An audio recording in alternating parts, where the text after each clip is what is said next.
আসসালামু আলাইকুম। আশা করি তোমরা ভালো আছো। তোমাদের তো আল্লাহর রহমতে আমরাও ভালো আছি। আজকে আরেকটা নতুন ব্লগ শুরু করলাম আপুরা। ব্লগটা অন্য কিছু না, ফলি মাছের পোক্ত কীভাবে বানানো হয় সেইটাই তোমাদের সাথে আজকে আমি শেয়ার করব।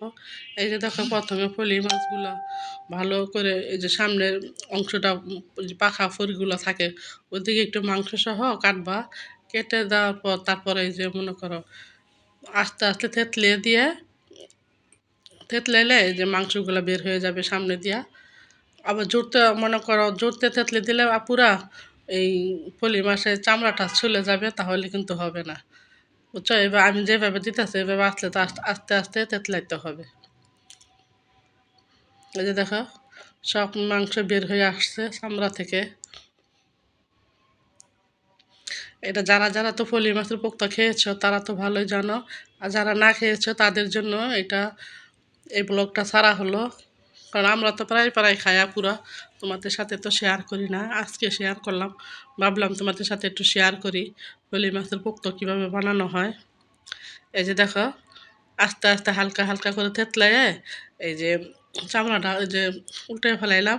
এখন এই যে চামড়াগুলার থেকে মাংসগুলা চামচের সাহায্যে চেঁচে নিয়ে আসবো, আর এই যে মনে করো কাঁটাগুলো ফেলে দিব।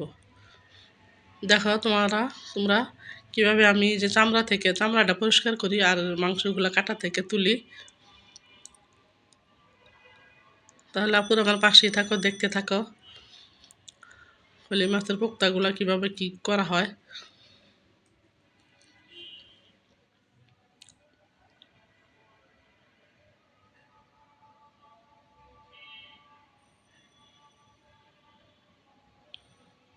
ফলি মাছে কিন্তু আপুরা ভাইয়ারা প্রচুর কাটা থাকে, একটা কাটাও থাকবে না। আমি যেভাবে বানাইতেছি আপুরা এইভাবে দেখো, আমাদের এই কাজগুলো ফলো করবা, তোমাদেরটা আমাদের মতনই হবে।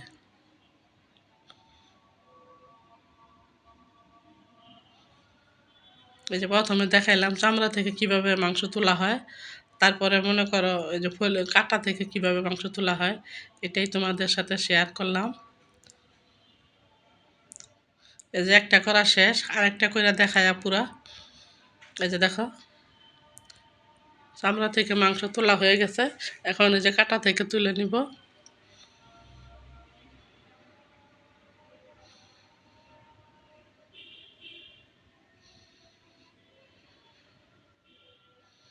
এই যে একটা হয়ে গেছে, দুইটা হয়ে গেছে, এই যে সবগুলো একসাথে মনে করো হয়ে গেল। এখন কাটাগুলা থেকে মাংস তুলে নিব, আর এই যে মনে করো এই যে এবার বেটে বেটে কাটাগুলো, বড় বড় কাটাগুলা পুরা পাটার মধ্যে পুতার মধ্যে বাজবে, তারপরে তুলা তুলা ফেলাইবা। আর এই যে দেখো, মাংসগুলা ভালো করে বেটে নিলাম, মিক্সিন করে ভালো করে ফেটে নিলাম। আর এই যে এখন কী কী উপকরণ লাগবে বানাতে, এই যে এগুলো দিয়ে দেওয়া হইতেছে। মেয়েকে বললাম, বলে কাঁচামরিচ আর পেঁয়াজগুলো ব্লেন্ডার করে দাও, যে ব্লেন্ডার করে দিল। এখন এই যে হলুদের গুঁড়া, মরিচের গুঁড়া, ধনিয়ার গুঁড়া, তারপরে লবণ, ধনিয়া পাতা, একটু জিরার গুঁড়া, গরম মশলা, যে জিরার গুঁড়া দিয়ে দিতেছি।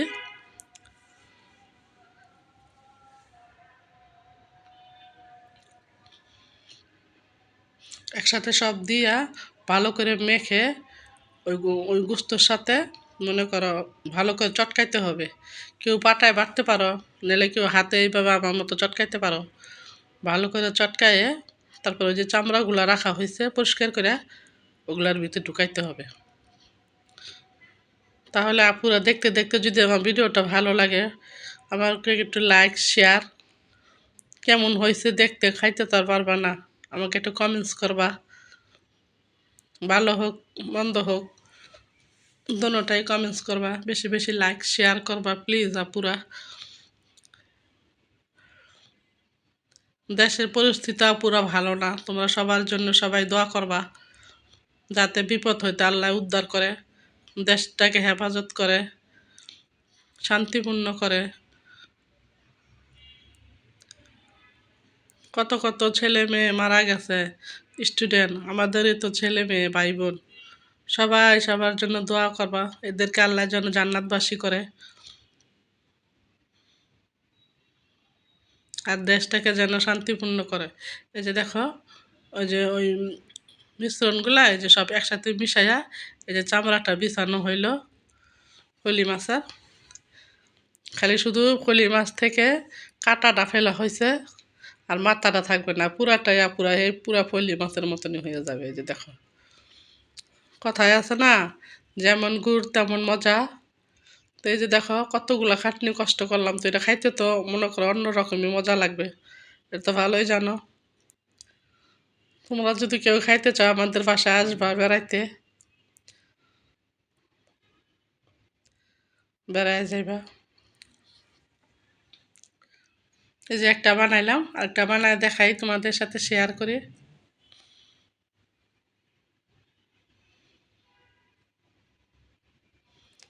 এই যে মাংসের কাবাব যেভাবে বানানো হয় আপুরা, ঠিক ওইভাবে। এই যে দেখো একে একে সবটি হয়ে গেল।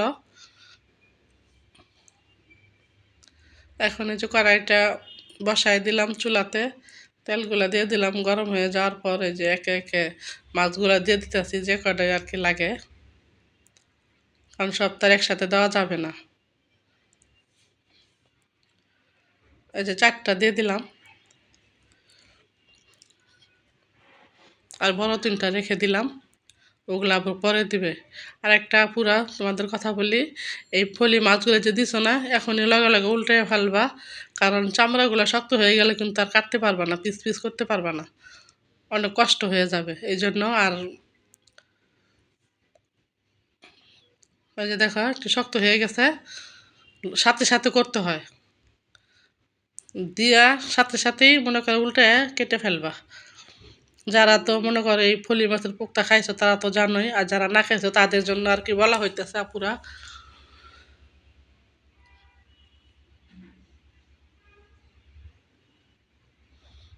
অনেক কষ্ট হইতেছে কিন্তু আপুরা কাটতে, বুঝছো, এইভাবে না কাটা লগে লগে একসাথে অনেক এটা কাটতে কাটতে ওগুলো শক্ত হয়ে গেছে আপুরা। চুলাটা একটু কমায় দিলাম, যেহেতু অনেক গরম হয়ে গেছে। ওই যে দেখো এটাও শক্ত হয়ে গেছে।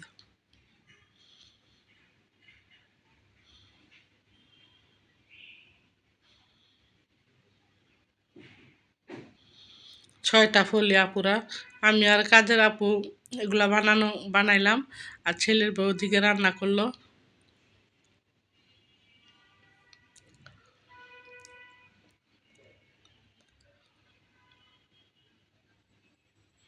দেখছো কত কি করে কাটা হইতেছে, কারণ চামড়া শক্ত হয়ে গেলে কিন্তু চামড়ার মতো হয়ে যায়। এই যে কাটা হয়ে গেছে সবগুলা, হয়ে গেলে এই যে আরেকবার দিয়ে দিলাম। আরেক খোলা দেওয়ার পর আমরা নামাজ টামাজ পরে খায়াটা মনে করো বেরিয়ে পড়লাম কিছু টুকিটাকি মার্কেট করার জন্য। এই যে আমাদের বাড়ির পাশে যে জমজম টাওয়ার, আমাদের এলাকার মানুষ তো জানো। আর এই যে দেখো জমজম টাওয়ারে আসলাম কিছু কেনাকাটা করার জন্য। এই যে ঢুকতাছি,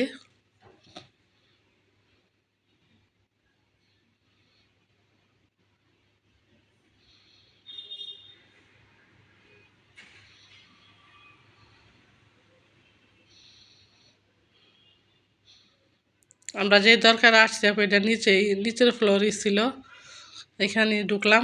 এই যে ঢুকতাছি,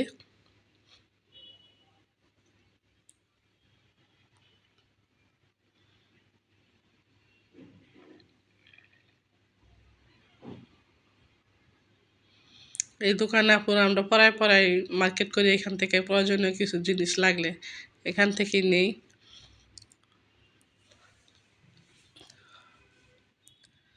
যেটার জন্য আসছিলাম আপুরা সেটা আমাদের হয়ে গেছে, এই যে নিয়ে নিলাম, কারণ তোমাদের এখন দেখাবো না, পরে দেখাবো। এই যে আইসা পড়তে আজকের মতো এই পর্যন্ত, আল্লাহ হাফেজ।